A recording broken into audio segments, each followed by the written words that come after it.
काय वाटते भाऊ सर, किती आपल्याला डिझेल लागायला पाहिजे? एक्झॅक्ट सांगू बता भाऊ सर, अंदाज तो बता यार.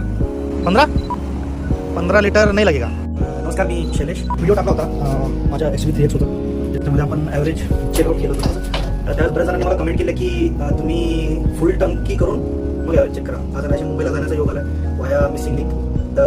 टंकी फुल करूयात आणि मग रिटर्न आल्यानंतर टंकी फुल करूयात, बघूयात काय होतं.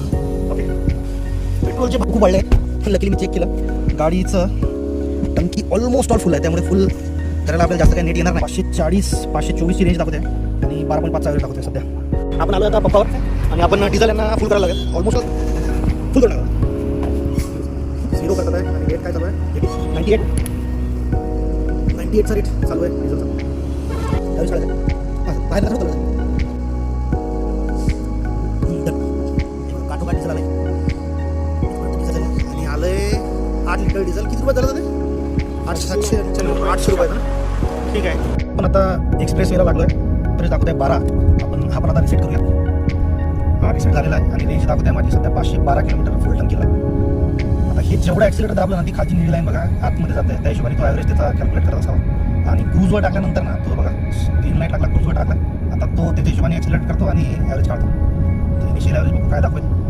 अशा परिस्थितीमध्ये शेजारी एसटी महामंडळाची बस पण ओव्हरटेक करून चाललेली आहे. नाही, आपण वाढूया स्पीड वगैरे सगळं. गाडीमध्ये बसून चाललं आपण की बैलगाडीमध्ये बसून चाललं, याचा खरंच असा वेगळा फरक जाणवत नाही. पण एसटी महामंडळाने ओव्हरटेक केल्यामुळे तो एक फिलिंग यायला लागली. एसटी महामंडळाची गाडी आहे त्याच्यामुळे मला ऐकावं लागतं. पण हा एक चांगला मेन फॅक्टर बनू शकतो माझ्या व्हिडिओमध्ये. 25.7चा त्यांनी इनिशियल ॲव्हरेज घेतलेला आहे. आता आपण थोडी स्पीड वाढवूयात आणि त्याच्यानंतर बघूयात काय. टू व्हीलर आता आपण कनेक्टिंग लिंकवर आहे, एंट्री करतोय. मी पहिल्यांदा चालू आहे कनेक्टिंग लिंकवर सुद्धा. आणि इनी पण बघा 19.9च्या ॲव्हरेजवर आलेली आहे. आपण रेंज बघू शकता, तुम्ही वाटली 609ची रेंज आलेली आहे. गाडी क्रूजला आहे अशीच 80-90च्या स्पीडने जाणार आहे. बघूयात ना कसं जातं. छान टनेल आहे, थोडं बंकी वाटतंय. स्पीड लिमिट पण सांगितली आहे 80ची, थोडी कमी करायला पाहिजे आपण. रस्ता बनलेला आहे आणि खरंच इमॅजिनेशनच्या पलीकडे आहे की आपल्यावरती पूर्ण खालनं अंडरग्राऊंड जातोय. हे थोडं आश्चर्यचकित करणार आहे. छान टेक्नॉलॉजी बनवलेली आहे. रस्ता सुद्धा अगदी सुंदर आहे. लेनमध्ये काही प्रॉब्लेम नाही आहे. गाड्या व्यवस्थित चालतात आहे. ऑलमोस्ट सगळ्याच गाड्या 80-90च्या स्पीडला असतात असं वाटतंय, कारण मी ओव्हरटेक कोणाला करत नाही आहे. मला एक गाडी ओव्हरटेक करून गेली, मी कदाचित 90-95च्या स्पीडला असेल. 22.4 झाला ॲव्हरेज, कारण ब्रेकिंग अजिबात नाही आहे. पहिल्या ब्रिजवर सुद्धा आलो आहे. गाडी ॲव्हरेज दाखवते आहे 25.4चा. आणि हा आहे तुमचा मिसिंग लिंक. सुंदर इन्फ्रास्ट्रक्चर आहे, छान दिसतंय.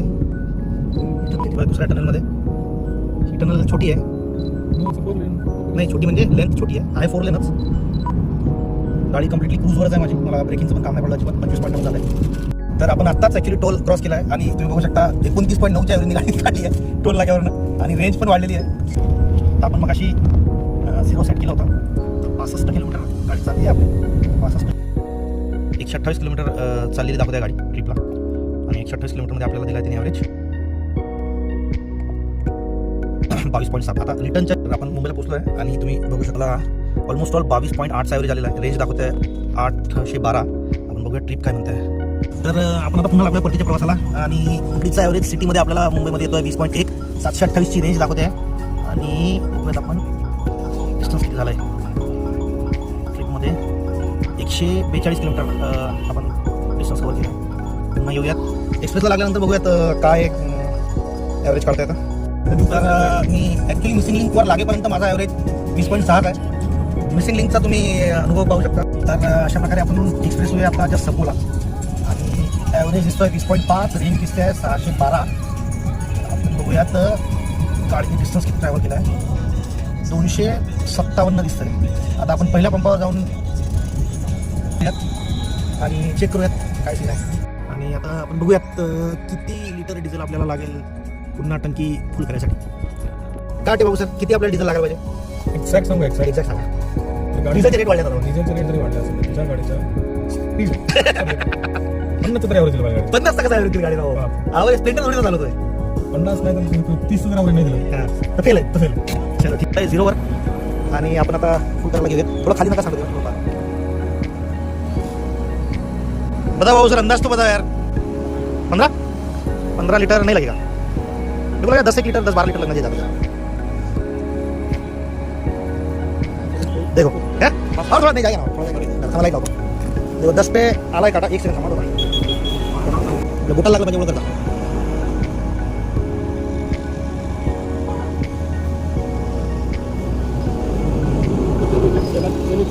अजून पुढे झालेले आहे गाडी माझ्या अंदाजावर पुढे आहे.